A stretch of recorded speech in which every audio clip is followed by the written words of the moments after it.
Maintenant, tout concorde, on sait que c'était plutôt le 23, un dimanche matin, une magnifique journée d'été.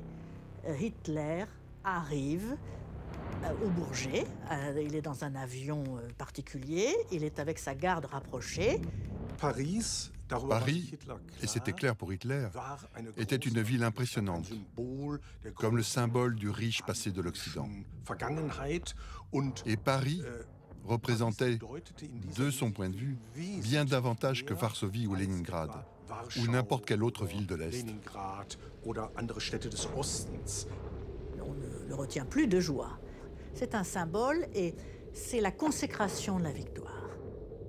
Donc en fait, il est dans sa voiture découverte, cette fameuse Mercedes-Benz blindée, et il ne passe pas inaperçu.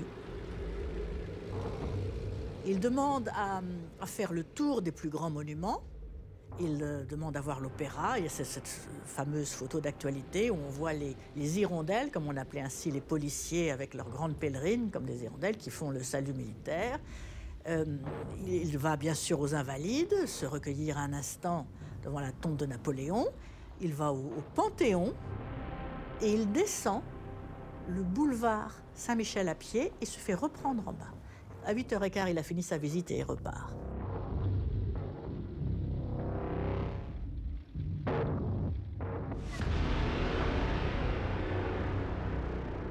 La photo de Hitler face à la Tour Eiffel va faire le tour du monde. Cette nouvelle va se répandre comme une traînée de poudre.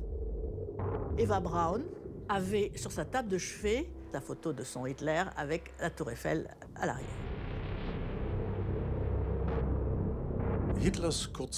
La visite éclair d'Hitler n'avait pas comme premier objectif la propagande. Hitler était très intéressé par l'histoire du patrimoine parisien, qu'il connaît par ailleurs plutôt bien. Mais il y avait derrière tout cela une sérieuse arrière-pensée. En fait, il voulait, après la guerre, reconstruire Berlin en une ville encore plus prestigieuse, plus pompeuse que ne l'était Paris à ce moment-là.